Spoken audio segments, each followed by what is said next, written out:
اور ابھی آپ کو بتائیں وفاقی حکومت نے ویکسینیشن نہ کرانے والوں کے خلاف سخت اقدامات پر غور شروع کر دیا اور 18 سال سے زائد عمر کے افراد کے ویکسینیشن سرٹیفکیٹ چیک کرنے کی تجویز دی گئی ہے۔ آپ کو بتائیں بغیر vaccination shopping malls, restaurants, parks اور سرکاری دفاتر میں داخلہ بند کرنے کی تجویز بھی پیش کی گئی۔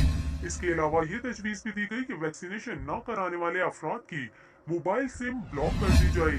آپ کو یہاں یہ بھی بتائیں ویکسینیشن نہ کرانے والوں کے لیے یہ تجاویز وفاقی کابینہ کے آئندہ اجلاس میں زیر غور آئیں گی، جس میں وزیر اعظم اور کابینہ کی منظوری سے حتمی فیصلہ کیا جائے گا۔ دوسری جانب آپ کو بتائیں قومی ایئر لائن پی آئی اے نے کورونا ویکسین لگوانے والوں کے لیے رعایت کا اعلان کر دیا۔ پی آئی اے کی جانب سے یہ اعلان ویکسین لگوانے والے 50 سال یا اس سے زائد عمر کے مسافروں کے لیے کیا گیا جنہیں اندرون ملک پروازوں پر کرائے میں 10% رعایت دی جائے گی۔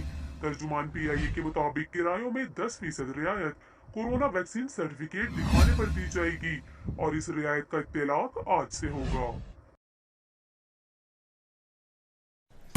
Press the bell icon on the YouTube app and never miss another update.